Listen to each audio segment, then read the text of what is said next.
الله أكبر. أعوذ بالله من الشيطان الرجيم. بسم الله الرحمن الرحيم.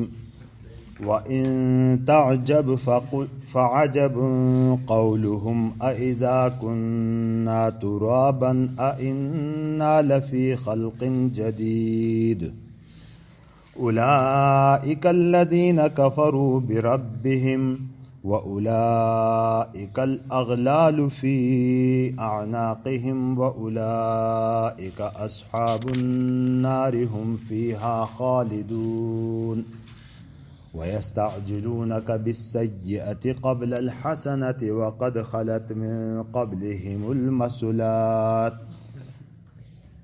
وإن ربك لذو مغفرة للناس على ظلمهم وإن ربك لشديد العقاب ويقول الذين كفروا لولا أنزل عليه آية من ربه إنما أنت منذر ولكل قوم هاد. صدق الله العظيم. وَإِن تعجب، تعجب کرنا، اگر آپ کو تعجب ہے، فعجب قولهم، تو ان کی یہ بات تعجب خیز ہے. زیادہ تعجب خاص بات کون سی ہے؟ اَإِذَا كُنَّا تُرَابًا، کہ کیا جب ہو جائیں ہم مٹی، اِنَّا، کیا ہم، لفی، البتہ ہوں گے، خلق، پیدائش، جدید، نئی، کیا ہمیں اثر نو پیدا کیا جائے گا؟ یہ لوگ اے نبی آپ کو نبی نہیں مانتے، آپ کی باتیں نہیں سنتے، جبکہ آپ اللہ کی طرف سے برحق نبی ہیں، آپ کا انکار کرتے ہیں تو آپ کو تعجب ہوتا ہے اس بات پر. حالانکہ اس سے بڑی تعجب کی بات یہ ہے کہ یہ لوگ کہتے ہیں کہ ہم مٹی بن جائیں تو دوبارہ ہمیں زندہ کیا جائے گا. یہ زیادہ تعجب کی بات ہے. اب یہ کیوں تعجب کی بات ہے؟ دیکھو، اللہ نے اس سے پہلے جو آیتیں ہم نے پڑھی کل، ان آیتوں میں اپنی قدرت کی نشانیاں بتا دی کہ جو رب اس پوری کائنات کے نظام کو پیدا کر کے اس کی ترتیب اور انصرام کرتا ہے، اس رب کے بارے میں کہتے ہیں کہ یہ دوبارہ پیدا کر سکتا ہے. اس رب کو کہتے ہیں کہ یہ دوبارہ ہمیں زندہ کرے گا، نئی زندگی ہمیں ملے گی. اور کہتے ہیں کہ وہ تو کہتے ہیں کہ ہم اس رسول آدمی کے بارے میں آپ کو بتائیں گے جو کہتا ہے کہ تم ٹکڑے ٹکڑے ذرات میں بدل جاؤ گے اور پھر تم دوبارہ. یعنی تعجب سے کہتے تھے ایک دوسرے سے کہتے تھے کہ ایک ایسا آدمی پیدا ہو گیا ہے کہ جو کہتا ہے کہ تم ذرات میں تبدیل ہو کے دوبارہ اکٹھے ہو جاؤ گے، دوبارہ پیدا ہو جاؤ گے. یعنی یہ ایک تعجب خیز انداز سے یہ کفار کہا کرتے تھے.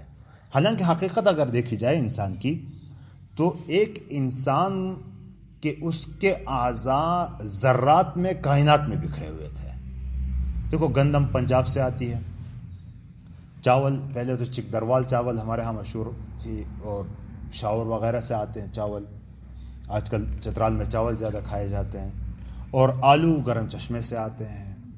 اور پتہ نہیں خوراک کے ہمارے ان اجزاء کہاں سے آتے ہیں، جا کے ماں باپ کے لیے لقمہ بنتے ہیں، وہ ان کے پیٹ میں چلے جاتے ہیں. وہ ذرات انہی سے لے کر پھر وہاں سے خون میں چلے جاتے ہیں، مادہ منویہ پیدا ہو جاتا ہے. اس سے انسان ان کائنات میں بکھرے ہوئے اجزاء سے جوڑ کے ایک انسان کو پیدا کیا ہے.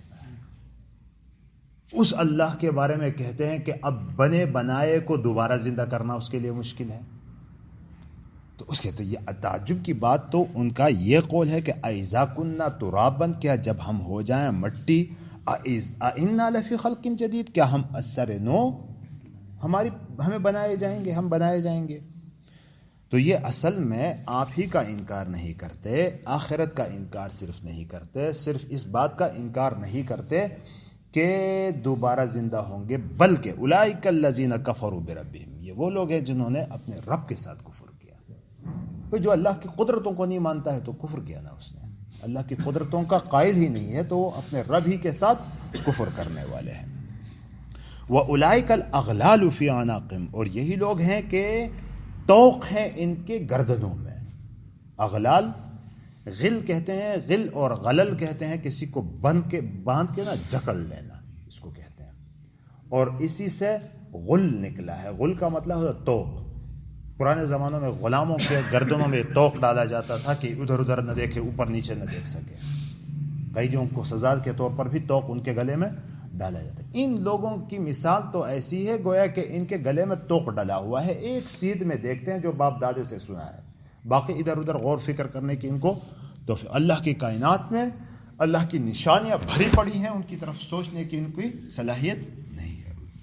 تو طوق پڑے ہوئے ہیں ان کے گلوں میں.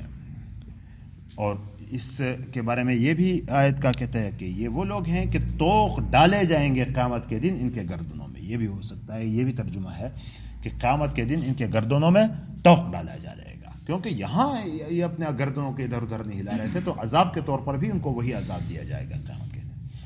وَأُولَئِكَ أَصْحَابُ النَّارِ، اور یہ آگ کے باشندے ہیں. اصحاب النار اہالیان آگ ہیں، آگ کے باسی ہیں. ہم فیہا خالدون، یہ اس میں ہمیشہ ہمیشہ رہیں گے، اس میں ہمیشہ ہمیشہ رہیں گے. وَيَسْتَعْجِلُونَكَ بِالسَّيِّئَةِ، یہ استعجال کا لفظ پہلے بھی گزر چکا. جلدی طلب کرنا، جلدی مچانا. یہ جلدی طلب کرتے ہیں برائی کو قبل الحسنہ، بھلائی سے پہلے. یعنی جو بھلائی ان کو اچھے حالت میں یہ موجود ہیں، تو اس حالت سے پہلے کہتے ہیں کہ عذاب کیوں نہیں آتا.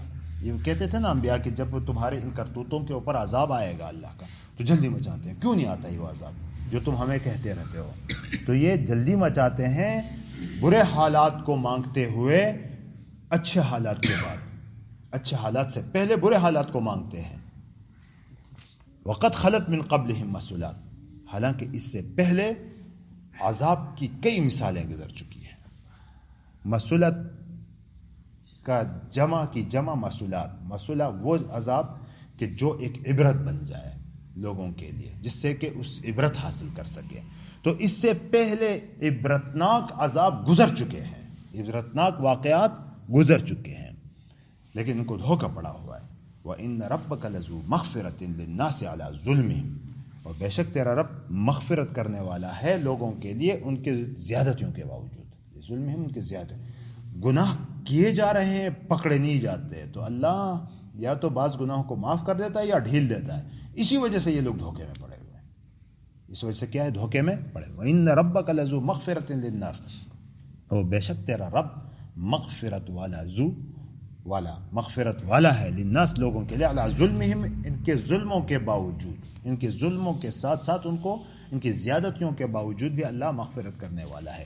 ان ربک لشدید العقاب، لیکن یہ بھی یاد رکھنے کی بات ہے کہ بے شک تیرا رب سخت عذاب دینے والا ہے. صرف مغفرت ہی نہیں ہوتی ان کے ہاں، اور سخت عذاب بھی دیا جاتا ہے، اور ہر ایک اپنے اپنے حالت کے مطابق یہ اترتا ہے. وَيَقُولُ الَّذِينَ، اور کہتے ہیں وہ لوگ، کون؟ کفروا، جنہوں نے کفر کیا، لولا انزل علیہ آیۃ من ربہ، کیوں نہیں اتاری جاتی اس کے اوپر کوئی نشانی اپنے رب کی طرف سے. یعنی گویا کہ یہ نبی سے اپنی مرضی کے معجزات مانگتے تھے. یہ سابقہ امتوں میں بھی ایسا ہوتا چلا آیا ہے کہ اپنے نبی سے، نبی کوئی معجزہ لے کر آتا کہ نہیں یہ معجزہ نہیں، کوئی دوسرا فلاں قسم کا معجزہ. تو یہاں اللہ فرماتے ہیں کہ آپ سے یہ اس قسم کا مطالبہ کرتے ہیں، تو جواب اللہ کی طرف سے ہے کہ انما انت منذر، آپ تو بس صرف ڈرانے والے ہیں. باقی معجزہ دکھانا یہ آپ کا کام نہیں ہے، معجزے لانا یہ آپ کے اختیار میں نہیں. یہ اللہ کی مرضی ہے، جس نبی کو جس وقت جون سا معجزہ دے دے. یہ نہیں ہے کہ کوئی معجزہ دکھانا نبی کے اختیار میں ہو تو وہ جب چاہے، جس طرح چاہے، جیسا چاہے معجزات دکھاتا پھرے. ایسا نہیں ہے. یہ سب کچھ اللہ کے قبضے میں ہے، اللہ کے قدرت میں ہے، اللہ کی مرضی سے ہے. انما انت منذر، یقیناً آپ اس کے سوا کچھ بھی نہیں کہ آپ ڈرانے والے ہیں. وَلِكُلِّ قَوْمٍ ہاد، اور ہر قوم کے لیے رہنمائی کرنے والا آیا ہے. وَلِكُلِّ قَوْمٍ ہاد، ہدایہ حدیث ہے ہاتھ اس میں فاعل کا صیغہ، ہر قوم کے لیے ہدایت دینے والا آیا ہے. کوئی آپ نئے نبی نہیں آئے ہیں کہ آپ کے ساتھ ایسا، ہر قوم کے لیے آیا ہے. ہر قوم کے لوگوں نے ان سے یہی مطالبہ کیا ہے، لیکن ان کی مرضی کا کچھ نہیں چلا ہے، اللہ ہی کی مرضی ہے. انما انت منذر، بے شک آپ ڈرانے والے ہیں. وَلِكُلِّ قَوْمٍ ہاد، اور ہر قوم کے لیے راہ دکھانے والا آیا ہے. تو یہاں سے یہ بات آ جاتی ہے کہ ہاتھ سے مراد اگر پیغمبر ہے تو اس کا مطلب ہے کہ ہر جگہ آیا ہوگا پیغمبر، لیکن ہاتھ سے عام ہدایت کرنے والا مراد ہے. جیسے سورہ یاسین میں انطاکیہ کے وہ جو واقعہ ہے، وَاضْرِبْ لَهُم مَثَلًا أَصْحَابَ الْقَرْيَةِ إِذْ جَاءَهَا الْمُرْسَلُونَ إِذْ أَرْسَلْنَا إِلَيْهِمُ اثْنَيْنِ فَكَذَّبُوهُمَا فَعَزَّزْنَا بِثَالِثٍ، دو کو بھیجا، دو سے بات نہیں بنی تو تین کو بھیجا. تو یہ سارے نمائندے تھے نبی کے. تو ہر علاقے میں جہاں نبی نہیں آیا وہاں نبی کے نمائندے آ گئے ہیں، نائب اس کے آ گئے ہیں، اور ہر علاقے تک، ہر قوم تک، ہر بستی تک، ہر ملک تک، ہر جگہ تک یہ پہنچے ہوئے ہیں. حجت اللہ کی طرف سے تمام ہے، پوری ہو چکی ہے. کوئی یہ نہیں کہہ سکتا کہ پیغام پہنچانے والا نہیں ہے، کو پیغام پہنچانے والا، یہ بہانہ کسی کے پاس نہیں رہا، ہر ایک کے پاس پہنچا ہوا ہے. بس کافی ہے. انما انت منذر، سوائے اس کے نہیں کہ تو ایک ڈرانے والا ہے. بس تو ایک پیغمبر ہے، تو ایک پیغمبر ہے، اور پیغمبر کا کام جو حکم اللہ کی طرف سے آیا ہے اس کو امت تک پہنچانا ہے. باقی قدرت ہم نے آپ کے ہاتھ میں نہیں دی ہے کہ جس طرح کبھی چاہیں آپ معجزات دکھاتے پھریں، ایسا کوئی کسی پیغمبر کو یہ قدرتیں نہیں دی گئی. اب کلیئر ہو گیا؟